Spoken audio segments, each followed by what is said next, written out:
आज हमारी युवा पीढ़ी किधर है? खासकर मैं अपनी बेटियों के लिए कह रही हूँ, वो किधर है? एक जरा सी चॉकलेट के लालच में धर्म परिवर्तन करती हैं बेटियां। एक जरा सी उनकी ऐश पूरा करने का उनको कोई लालच दे देता है, वो अपनी धर्म और संस्कृति से कट जाती हैं, भूल जाती है। ऐसा क्यों हो रहा है? ऐसा इसलिए हो रहा है, सुबह शाम बैठ करके आत्मनिरीक्षण कीजिएगा, ये गलती उन बच्चों की है या ये गलती हमारी है? कभी हम चाहते हैं ना कि हमारी बच्ची ऐसा करे? बोलो, कभी चाहते हैं हम ये सब हमारी बच्ची या बच्चे पढ़ें? नहीं चाहते। आप स्वयं, मैं आपसे सवाल कर रही हूं, आप पूछिएगा, एक छोटा सा बच्चा, कौन सा छोटा सा बच्चा? जो मुस्लिम परिवार में पैदा हुआ है, वो छोटा सा बच्चा बड़े चाव से, बड़े शौक से कुरान पढ़ता है, टोपी लगाता है। क्यों करता है जी? क्योंकि उसको सिखाया जाता है।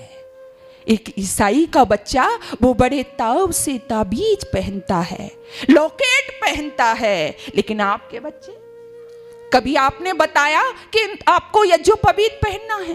कभी आपने बताया कि तुमको चोटी रखनी है? वो यज्ञोपवीत, वो चोटी जिसकी खातिर छोटे छोटे बच्चों ने बलिदान कर दिया और कहा कि काट दो, गर्दन काट दो।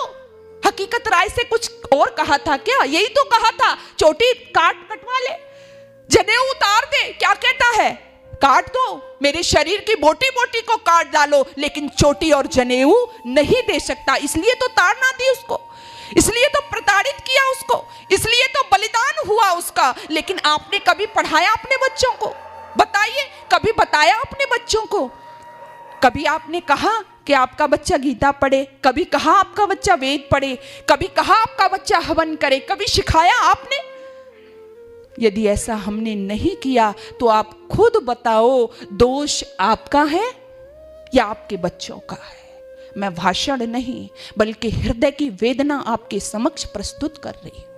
शांति और एकांत के क्षणों में बैठकर अवश्य सोचिएगा कि हम क्या कर रहे हैं। हम, अगर हमारा बच्चा भूल से, हाँ हम इतना करते हैं, यदि हमारा बच्चा भूल से कहीं से गीता ले आता है और उसको पढ़ने के लिए बैठता है, तो खुद मैंने देखा है, एक पिता उससे गीता खींचता है और कहता है, चल हट, ये तेरे किस काम की है, फिजिक्स की पुस्तक ला, उसको पढ़।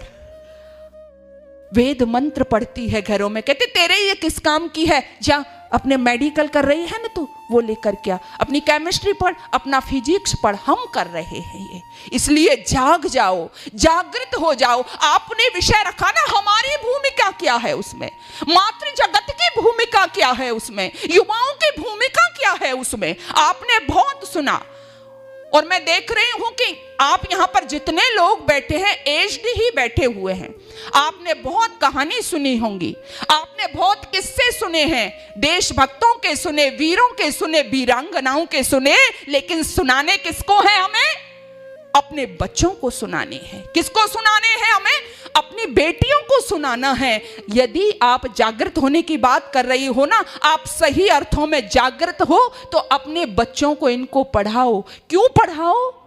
क्योंकि यदि आपने ऐसा नहीं किया ना, जब आपके बच्चे कामयाब होंगे, जब आपके बच्चे सफल होंगे, तो क्या होगा? ये दौलत और शोहरत के नशे में झूल जाएंगे। क्योंकि दौलत और शोहरत हर एक को नहीं पचती है। ये दौलत और शोहरत के नशे में झूल जाएंगे। और क्या हुआ? अगर इनको संस्कारित नहीं किया तो क्या होगा? ये भूल जाएंगे, ये दौलत और शोहरत के नशे में झूल जाएंगे। जरा सी कामयाबी मिल गई, ये टूल जाएंगे। अगर हमने अपने बच्चों को वीरों के किस्से कहानी ना सुनाए तो हनी सिंह याद रख लेंगे, भगत सिंह भूल जाएंगे। हनी सिंह याद रख लेंगे, भगत सिंह भूल जाएंगे। और फिर आप रोना मत रोना, वो भगत सिंह का वजन बढ़ गया ना फांसी के तख्ते पर जाते समय, इसलिए मैंने पहले विद्यावती का नाम लिया। भगत सिंह को भगत सिंह बनाया किसने? मां विद्यावती ने बनाया। इसलिए देवियों, आप अपनी भूमिका को समझिए कि आपकी भूमिका क्या है।